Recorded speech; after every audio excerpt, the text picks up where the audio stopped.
Hello guys, my name is Fahad and today we are learning the fundamental theorem of arithmetic. So it's a chapter of real numbers and it's of subject maths of class 10. So let's begin.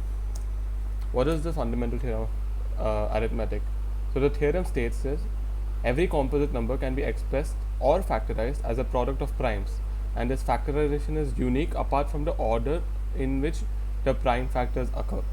So basically, the order is not important, but it just depends on the number of primes. For example, if there is a number x, it might have the prime factors prime as p1, p2, and so on pn.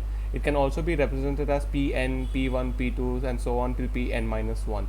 So the order doesn't matter. It only depends upon the what type of primes are there, and that is where it's unique.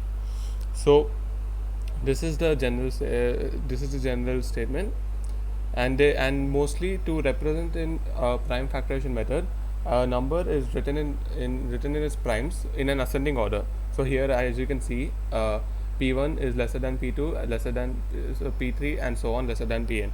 If you combine the same primes, like if there are more than one number of one prime, then we'll get into power of primes.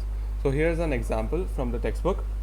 32760, which is a factor of 2, which has factors 2 into 2 into 2, which is 2 having 3 times, and into 3 into 3 is occurring 2 times, 5 into 5 into 7 into 13. So 5, 7, and 13 occur once. So as we have as 2 and 3 are occurring more than once, we can represent them in the terms of powers. Next, we come to prime factorizing, which is a very easy method to find the factors of a number. So here we take an example of 840. So as you can see, 840 is a factor of 2. So because it's ending with 0, so it can obviously be divided by 2.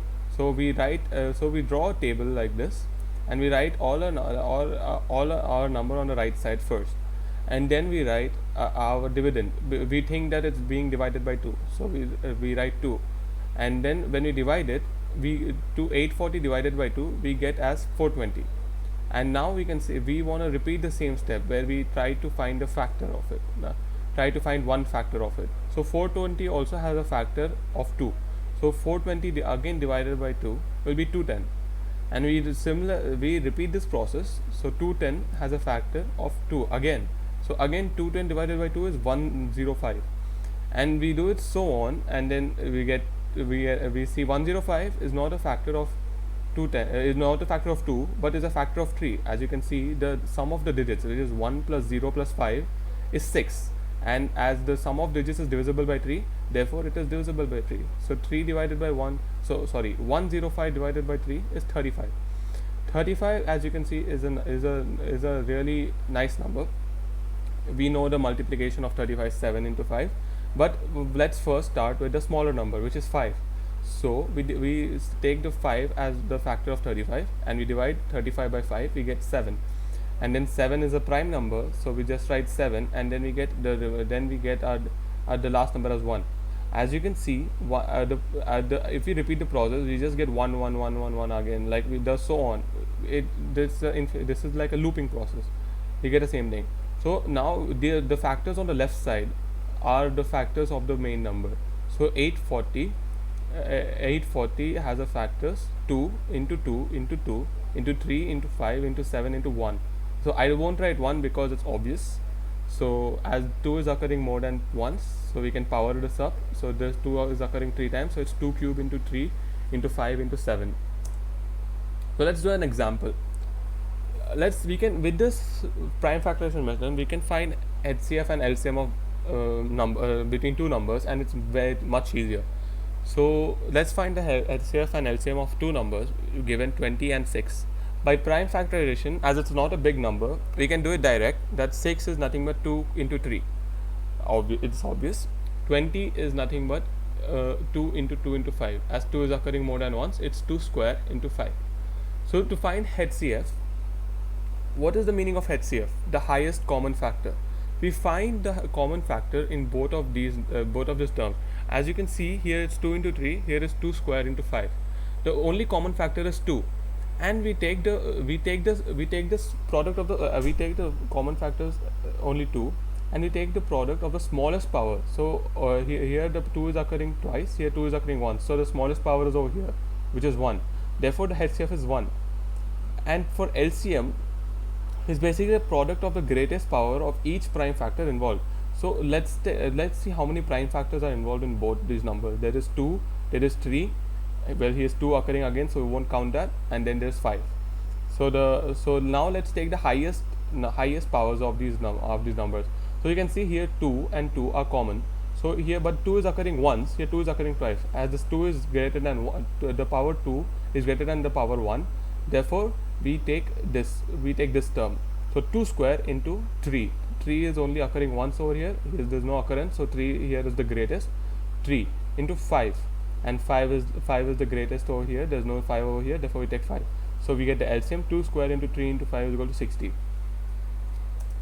You might have noticed there's some relation between the HCF and the LCM.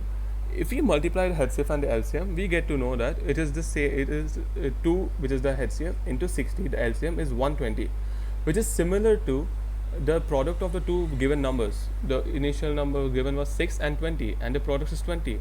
These both are true. We can verify, and this formula applies for any two integers, and the formula goes HCF of AB cross into LCM of AB is equal to A into B. We can use this to find LCM of two positive integers if we have already found the HCF of two positive integers. So we don't, as we can see, an LCM, taking an LCM is a strenuous task because we need to find more number of terms. We can just find HCF, multiply the two numbers, and then divide it by HCF to get the LCM from this formula. Now let's come to a last question. A question in the NCERT exercise was given: check whether 6n can end with the digit 0 for any natural number n. So let's first write down what is. Sorry, there is a typo over here. It's not 6n, it's actually 6 power n. So I'll fix that later in the slides. 6 is nothing but 2 into 3, and 6 power n is nothing but 2 into 3 whole power n. And you know, by the rule of powers, a b whole power n is nothing but a n into b n. So a is 2, b is 3, so 2 power n into 3 power n. So this number, any number which can be represented as 6 power n, does not end with a digit 0, because if it wants to be ended with a digit 0, it should have at least a term which at least one single term of 5, but you can't find 5. And normally in general, a number ends with 0 if it has prime factors both 5 and 2. Even if the number doesn't have 2, then it won't end up with 0. It will end up, and if it only has 5, it will only end up with a 5. And if it only has 2, then it will be just an even number, and it won't end up with 0. So guys, thank you for listening.